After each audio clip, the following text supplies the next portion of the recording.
April 12th, 1945, a gray, cold morning at a U.S. POW camp on the Gulf Coast. They expected screams, barking dogs, and punishment, everything their training had warned them about.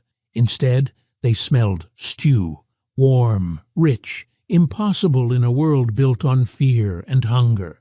The air was thick with diesel, the clang of metal trays, and a tense silence that pressed against their heart.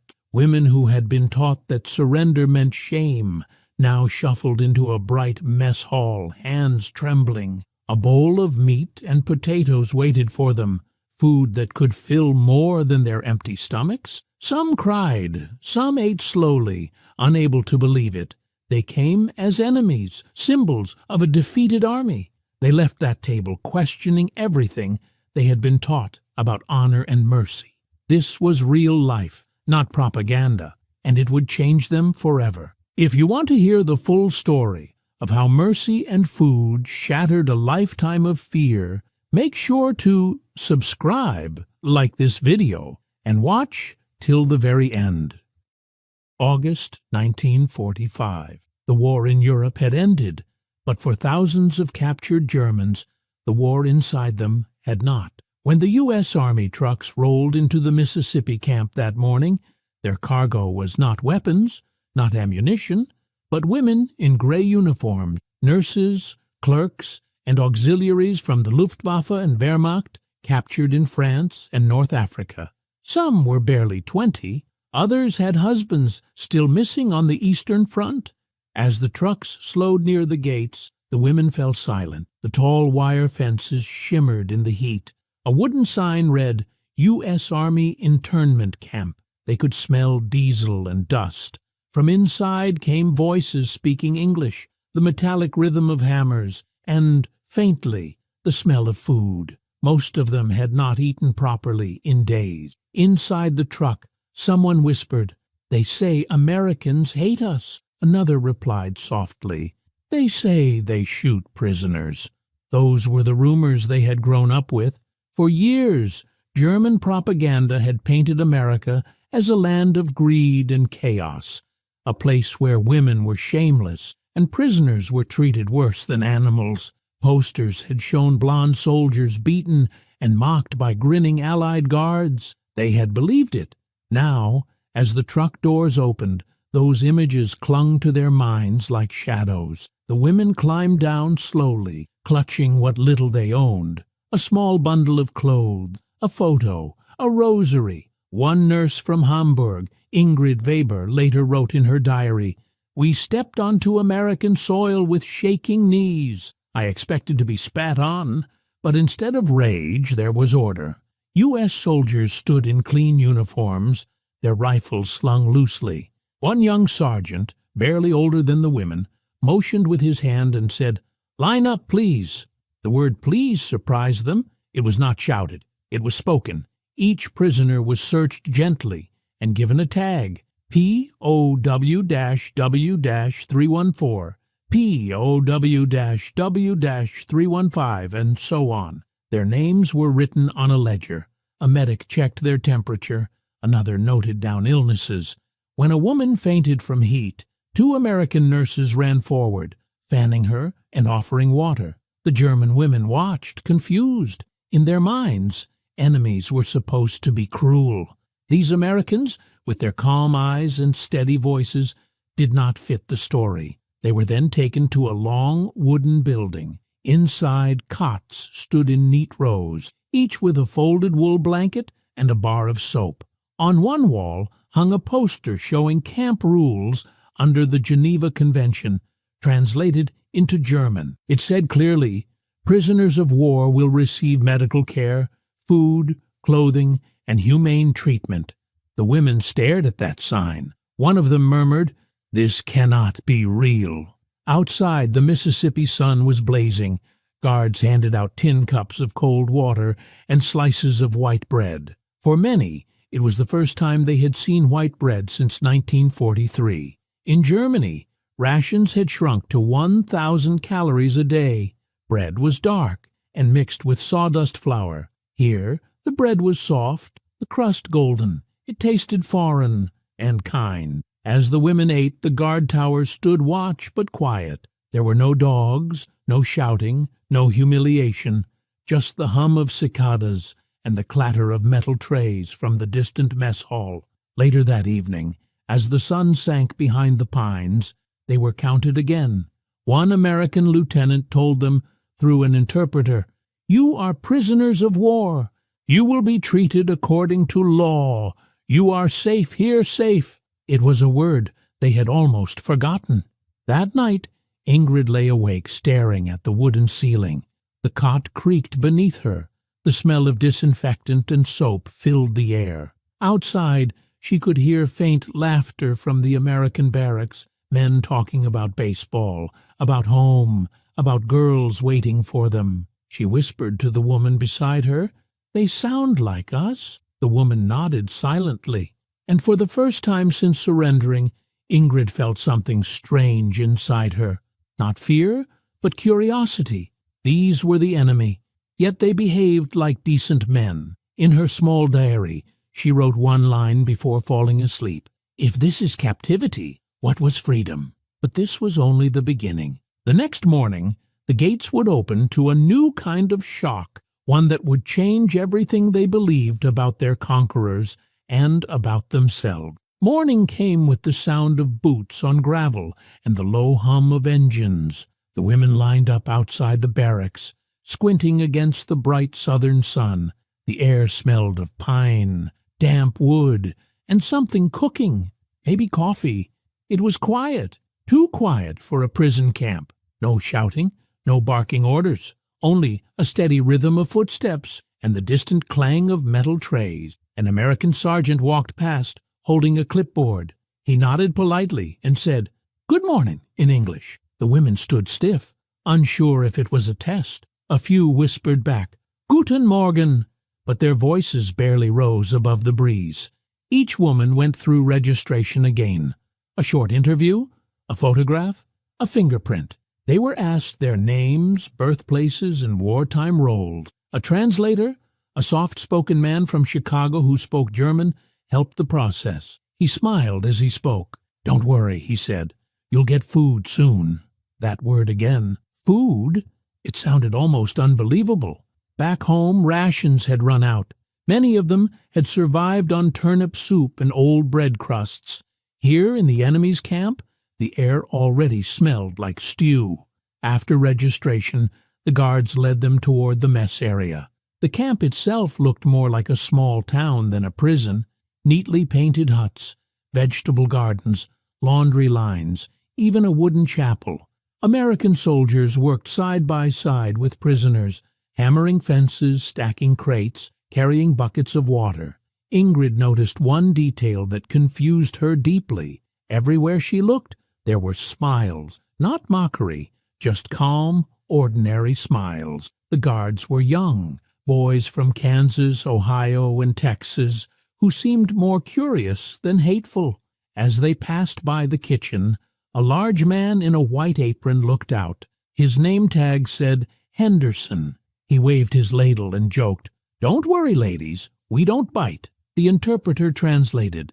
Some of the women tried not to laugh. Others stared in disbelief. When they reached the mess hall, they were told to sit on benches under the shade. A few guards brought buckets of cold water with tin cups. One by one, they passed them out. The first sip tasted like metal and freedom. One woman, a former radio operator named Helga, whispered, "They treat us better than our own officers did." Another added softly, "Maybe they don't see us as enemies anymore." Inside the kitchen, the cooks worked fast, ladling thick stew, cutting bread, boiling coffee. To the women, it was an unreal sight. Americans feeding Germans with the war barely over. They watched steam rise from the pots, the smell of onions and beef filling the air. Some tried not to look hungry, holding their posture, trying to keep what little dignity they had left. Then came another small gesture. An American nurse walked among them, offering handkerchiefs and small bars of soap. The wrappers said, "Made in Chicago." The women turned them over in their hands, reading the words. It was the first clean, perfumed soap they had seen in years. Many had forgotten what such things smelled like. One woman began to cry quietly, her hands shaking as she held the bar. "It smells like flowers," she said in German. The guard nearby didn't understand her words, but he smiled anyway. After the short break, the women were shown around the camp. There were medical tents, washrooms, and a sewing area. They were told that, once processed, they could work in the kitchen, fields, or laundry, and they would receive small tokens they could use at the camp store. Some of them nodded politely, still unsure if any of this was real. At midday, the interpreter gathered them and said, "Tonight you will receive your first proper meal." The women exchanged glances. Some didn't believe it. Others dared to hope. Ingrid wrote that evening, "They speak to us like people. I don't know how to act.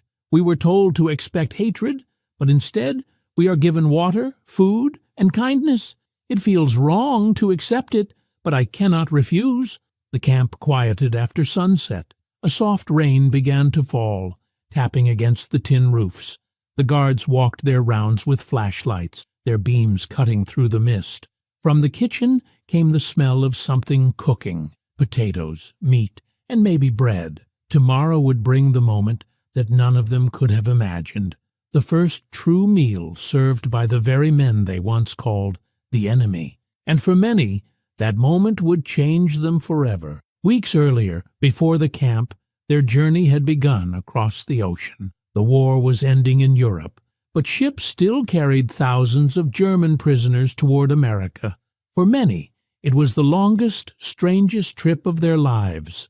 The women boarded at the French port of Le Havre. The harbor smelled of oil and smoke. The sky was gray, full of gulls and drifting ash. Allied soldiers shouted orders, while groups of prisoners, men and women, moved up the gangways carrying only small satchels. A Red Cross nurse checked each name. Their destination was listed simply as USA. Few of them had ever seen the ocean before. To them, it felt like being taken to another planet. One woman whispered, "Maybe they are sending us to factories." Another replied, "Or to dig graves." The ship, a converted troop carrier, had steel floors, narrow bunks, and the smell of salt and iron everywhere. The waves rocked it day and night. Many became seasick. Buckets clattered along the floors. Guards, mostly young Navy sailors, passed water and bread through open hatches. Ingrid remembered one guard who gave her an extra apple and said softly, "Don't worry, it's almost over." She didn't know if he meant the war or the voyage, but his kindness stayed with her. Inside the cargo hold, light came only from small vents near the ceiling. The women sat close together, talking in low voices. Some tried to pray, others hummed old German songs. When storms hit, water leaked through seams, and the floor shook with each crash of the waves. The sound was deafening, metal groaning, waves pounding, people coughing in the dark. After the first week, the mood changed. They realized they were not being mistreated. The guards didn't shout. No one hit them. Each morning, they were allowed on deck for air. The wind was cold, but the open sky gave them relief. For the first time in months, they saw horizon and light. The ocean stretched forever, a deep blue field of foam. One sailor offered cigarettes to a small group of German women, pointing to his own and smiling. They accepted with shy hand. It was a wordless moment of peace between enemies. As the ship neared the American coast, tension rose again. The women crowded along the rail, expecting a gray, hostile land. Instead, they saw green, rolling hills, pine trees, small houses, even children waving from a dock. One woman covered her mouth, whispering, "It looks like home." When they finally docked, American officers stood waiting, clipboards in hand. No guns were pointed. They were called by number, helped down the gangway, and given water bottles. A medical officer checked their eyes and hands for signs of malnutrition. Another took their temperature with quiet efficiency. An officer from the U.S. Army told them through a translator, "You will be treated according to the Geneva Convention. No harm will come to you. Follow instructions, and you will be safe." For many, those words felt impossible. After years of Nazi propaganda, safety in an enemy land seemed unreal, but every hour proved the promise true. The prisoners were loaded onto trains for the long journey inland. The carriages were clean and cool. Windows were open to the breeze. They passed through farmland, small towns, and rivers that glowed in the evening sun. Children along the tracks waved. Some of the German women, without thinking, waved back. At one stop, a guard handed out sandwiches, white bread, meat, mustard, and small paper cups of coffee. Helga wrote later in her notes, "It was the first warm coffee I had tasted in years. We were still prisoners, but for a moment I felt like a guest. By the time they reached Mississippi, fear had dulled into confusion. They had crossed an ocean expecting punishment and pain, but found something gentler. The American landscape felt vast and calm. When the train doors opened at the camp, they smelled earth and pine, not smoke. The guards waited quietly, not rushing anyone. They stepped onto the soil of their enemy's homeland and found, to their surprise, that the ground felt no different under their feet. For the women who had lost everything, the journey across the Atlantic marked the beginning of something unexpected, the slow, uncertain rediscovery of trust. The sea had separated them from war. Now, the land ahead would test what they truly believed about mercy.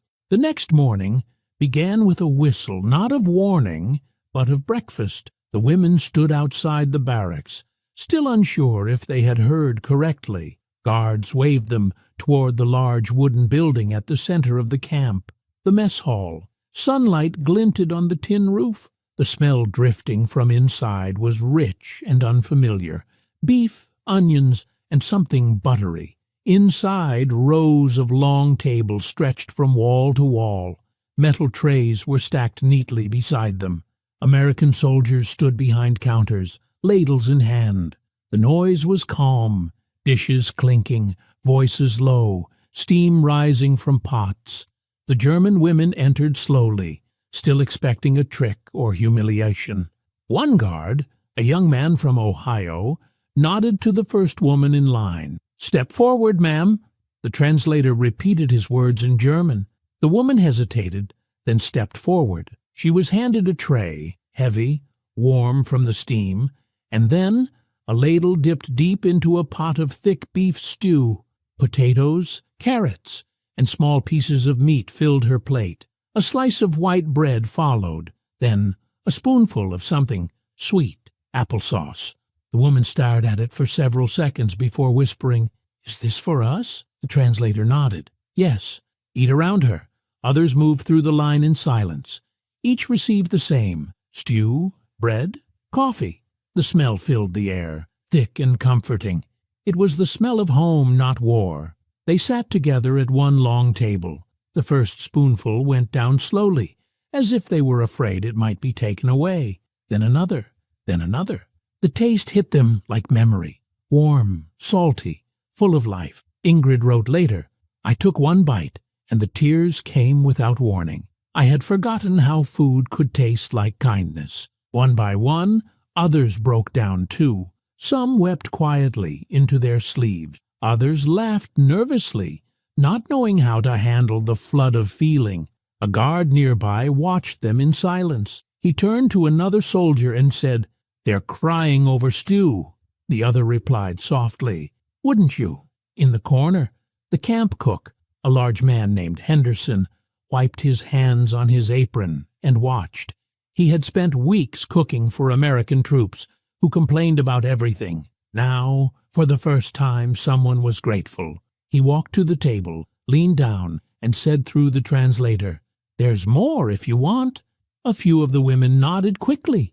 One whispered, "Thank you." It was the first English word she had spoken aloud. As they ate, conversation began in whispers. Some compared flavors to what they once cooked at home. "It tastes like my mother's soup." Others wondered where the ingredients came from. In Germany, food had become gray and tasteless. Here, the stew had color and warmth. It wasn't just the food that touched them, it was the way it was served. No shouting, no orders barked, no guards watching them chew. Just calm, ordinary men doing their jobs. After the meal, the women were given time to wash their trays. Near the sinks, they found small bars of soap again, scented, pale yellow, smooth to the touch. One sniff brought back memories of markets before the war. Another woman murmured, "I had forgotten the smell of clean." Later that day, the camp commander visited. Through the translator, he spoke simply, "You are not here for punishment. You are here until your country can bring you home. You will work, you will eat, and you will be treated with respect." The words were heavy with meaning. Respect. The same women who had been trained to believe that Americans were monsters now found themselves being offered dignity and dessert. That evening, as the sun fell behind the tall pines, they sat quietly outside the barracks. The sound of music drifted from the American side, a harmonica playing a slow tune. One of the women hummed along, recognizing the melody. For a moment, there was no war, no enemy, just people sharing the same twilight. Ingrid wrote again that night, "I thought surrender would be the end, but today I began to feel human again." The next days would bring work, routines, and letters from home, all reminders that the world outside still existed. Yet none of those moments would ever erase the memory of that first meal, when a bowl of stew broke down years of fear. For them, mercy had arrived not through speeches or peace treaties, but through ladles and bread. Days in the camp soon found a rhythm. Mornings began with roll call, followed by work in the kitchens, laundries, or vegetable gardens. Afternoons were quieter. Women mended clothes, wrote letters, or simply sat under the shade of pine trees. For the first time in years, they were not hiding from bombs or ration lines. Life was still confined by fences, but those fences now felt strangely safe. A few weeks after arrival, the American command announced that all prisoners could send letters home. Each woman was given one sheet of paper, one envelope, and a pencil. The paper had printed rules: no military secrets, no insults, English or German only. But beyond that, they were free to write whatever they wished. At first, many didn't know what to say. What could they tell their families in a country they had once believed was winning the war? Then one woman began to write, and soon every bunk filled with the soft sound of scratching pencils. The first lines were hesitant. "I am alive. The Americans treat us fairly. We have food. We sleep in beds." Some letters included small, almost unbelievable details. One woman described her first American meal, a thick soup with meat and real potatoes.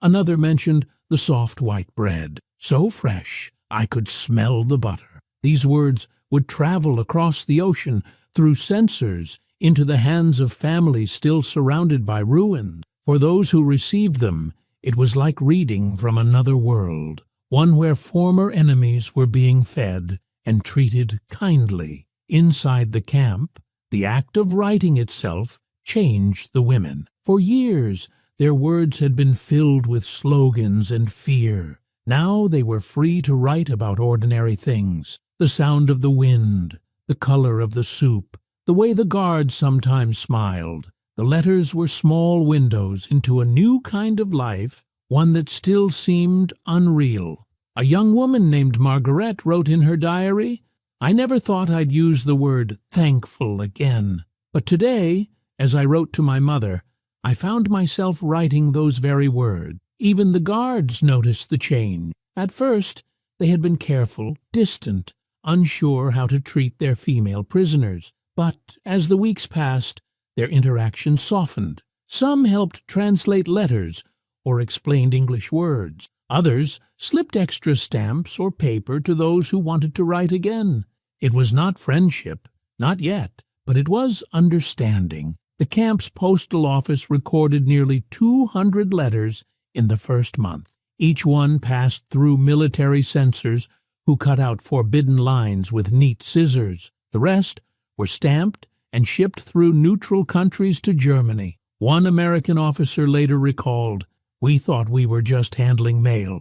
We didn't realize we were carrying hope." Sometimes letters came back from Germany, thin, worn envelopes with shaky handwriting. "We are alive. The house is gone, but we are safe." When the women read them, they often cried quietly, clutching the paper as if it were the last piece of home. The paradox grew clearer every day. They were prisoners, yet they lived better than many civilians in their homeland. In Germany, rations were still thin, 1,000 calories a day, mostly bread and potatoes. In the camp, meals averaged nearly double that. The women knew it. They felt it in their strength returning, their faces softening, their skin no longer gray. Some began to gain weight again, a strange luxury after years of hunger. Others found joy in small camp routines, morning coffee, washing clothes with real soap, walking under trees that smelled of pine instead of smoke. And yet, guilt often followed the comfort. Many felt torn between relief and shame. How could they live well while their families still starved? Margaret wrote again, "I do not know how to feel. Each spoonful of food reminds me of those who have none." Still, the letters continued. Words became bridges between broken worlds, one made of rubble, the other of recovery. The camp commander encouraged it, believing that truth, even small truth, could undo years of lies. One evening, as the sun dipped low and the loudspeakers played a slow jazz tune, the women gathered outside the mess hall. Some read aloud new replies from home. Others simply listened. In those quiet moments, the camp did not feel like a prison. It felt like a place where human hearts were slowly waking up. For the Americans watching, the transformation was equally strange. These were the same people they had fought against, yet now they looked like neighbors. And as more letters crossed the ocean, a quiet truth spread that even in war's aftermath, compassion was still stronger than hatred. The women didn't know it yet, but those letters would become their first step toward freedom. Not the kind given by release papers, but the kind that begins inside the soul. As weeks turned into months, life inside the camp began to feel almost normal. Every morning, a whistle blew at sunrise. The women lined up for roll call, then headed to their assigned duties, some to the fields, others to the laundry, kitchen, or workshop. What began as simple labor slowly became something more, a way to feel useful again. Work was not punishment here. The Americans made sure every job had purpose. In the fields, women tended vegetable gardens that fed both prisoners and soldiers. In the sewing rooms, they repaired uniforms and stitched blankets. Those who spoke some English helped in the office or library. The atmosphere was calm, almost cooperative. One woman, Helga, later wrote, "For the first time, my hands built something instead of tearing it apart." The paradox was striking. They had come as captives, yet work gave them back their pride. The camp's records showed remarkable efficiency. By late 1945, prisoners had planted over 20 acres of vegetables and repaired more than 3,000 uniforms. At first, some found the rules strange. They had been told that Americans were cruel, that prisoners would starve. But in this camp, every worker received fair portions of food and breaks during the day. Guards supervised, but without shouting. If someone fell ill, they were sent to the camp hospital, clean, stocked, and run by nurses who treated everyone the same. Margaret, who worked in the laundry, noticed something else. The guards say, "Please," and "Thank you."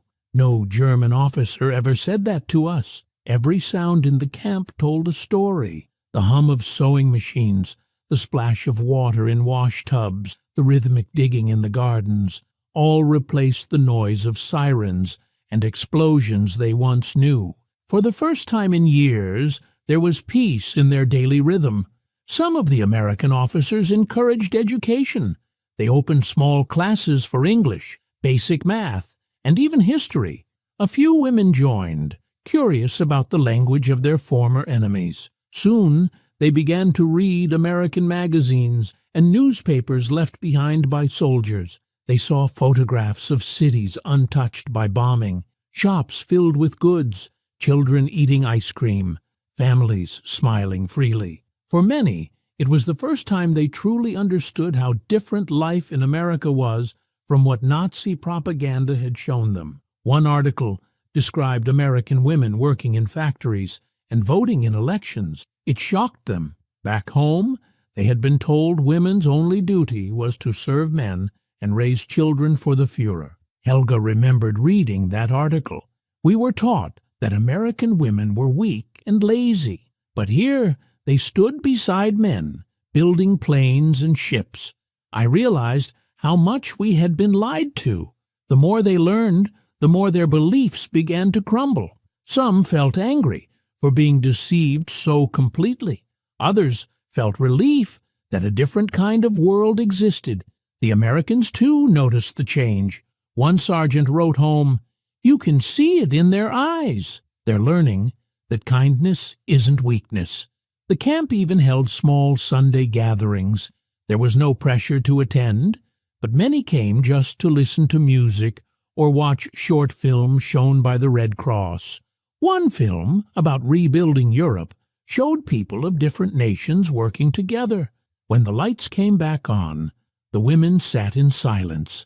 A few whispered, "Could that ever be us?" In the evenings after work, they often gathered near the fence and talked quietly.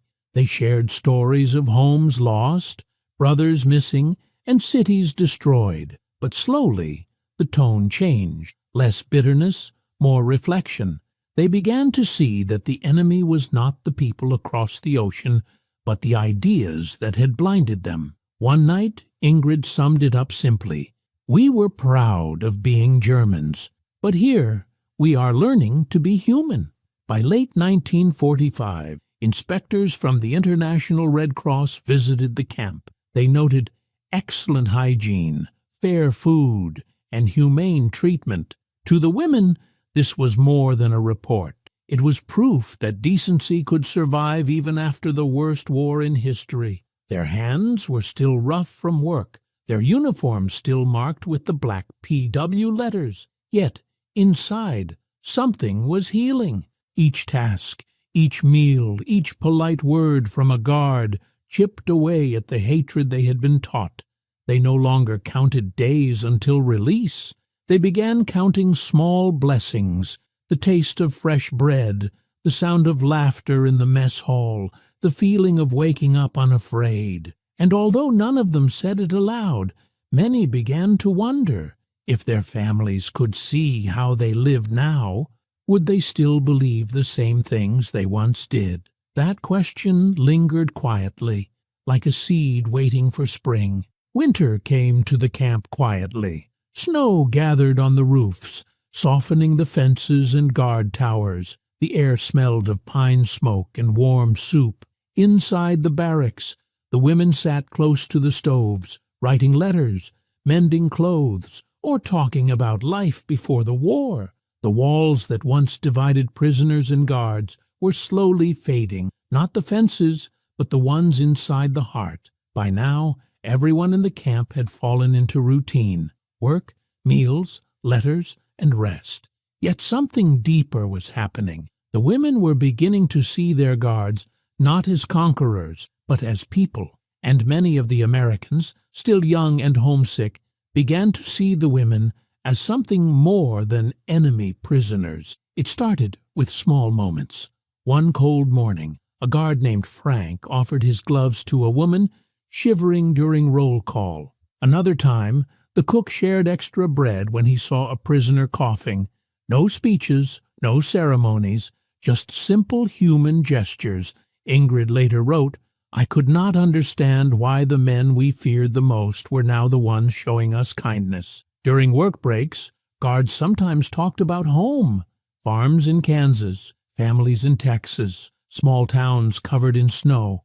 The women listened quietly, surprised at how ordinary their stories sounded.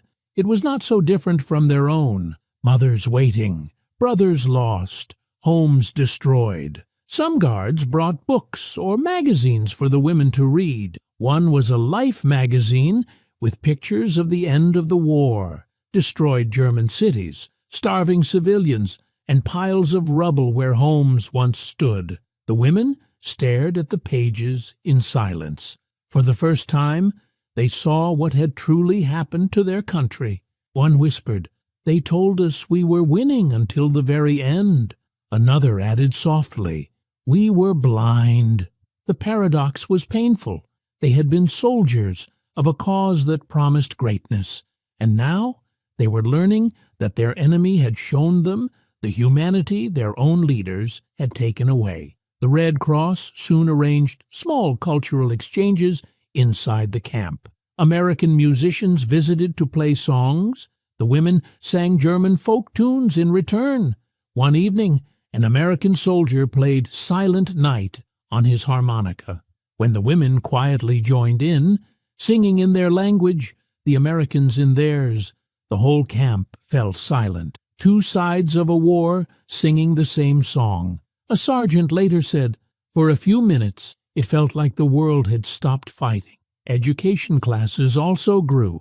English lessons were now full. The women practiced phrases like "thank you," "good morning," and "I understand."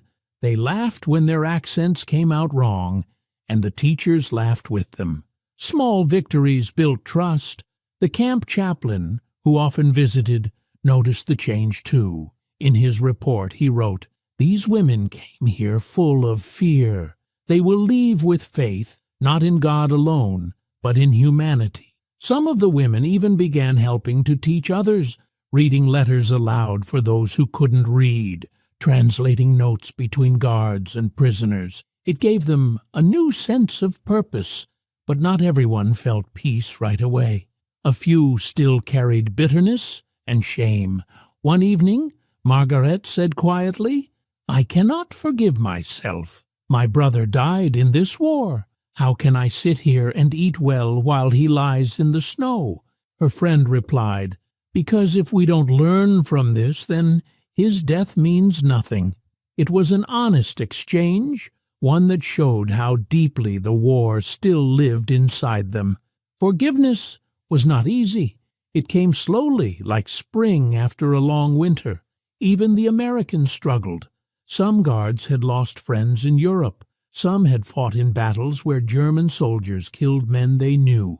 Yet now they stood face to face with German women, mothers, sisters, daughters, who were simply trying to survive. Private Miller once said to another guard, "I fought Germans for 2 years. I never thought I'd share coffee with one." And yet he did. Many did. By early 1946, when news spread that some prisoners would soon be released or transferred, emotions ran high. The women felt relief, but also sadness. The camp, once a symbol of defeat, had become a strange kind of home. Ingrid wrote one final diary entry before her departure. "I arrived here afraid. I leave here changed. The Americans did not break us. They showed us who we could be." As she boarded the truck that would take her to the port, she looked back at the camp, at the wooden barracks, the mess hall, the pine trees dusted with snow. What once felt like a prison now looked like a place of rebirth. For many of them, this journey had turned enemies into teachers, fences into lessons, and meals into moments of truth. They had entered the camp as soldiers of a defeated nation. They were leaving as witnesses of a better humanity. Spring came with soft winds and green fields beyond the fences. The war had ended almost a year ago, and now the camps were slowly emptying. Orders arrived that many German women would soon be sent back home.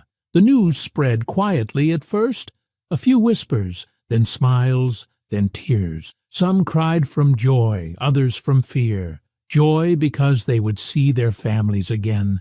Fear because they did not know what kind of world waited for them. Germany was no longer the country they had left. Cities were in ruins. Food was scarce. Many had lost everything.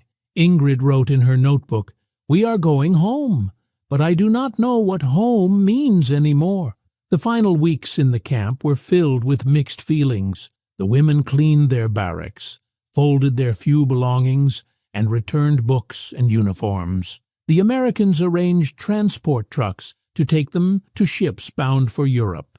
But before departure, the camp commander gathered everyone in the yard for a farewell. He spoke through a translator. "You came here as prisoners of war. You leave as women who helped us rebuild something better. Remember this, peace is not given by governments. It begins in how we treat each other." The women listened silently. Some nodded, others wiped their eyes. It was strange to feel respect for the man who had once been their warden, yet that was exactly what they felt, respect and gratitude. On their last night, the mess hall served one final meal, stew, bread, and coffee, the same as their first day. But this time, there was no fear, only memory. They talked quietly about their months in America, the gardens they had worked in, the English words they had learned, the small kindnesses that had changed them. Margaret said softly, "It was food that broke the hate." Another replied, "And work that gave it meaning." As they ate, guards came by to shake hands and say goodbye. Some gave them small gifts, a handkerchief, a chocolate bar, a photo of the camp dog. Simple things, yet deeply human. The next morning, before sunrise, the trucks rolled in. The women climbed aboard, holding their few belongings, letters, notebooks, and bits of hope. As they passed through the gates for the last time, they looked back at the camp. The watchtowers stood still.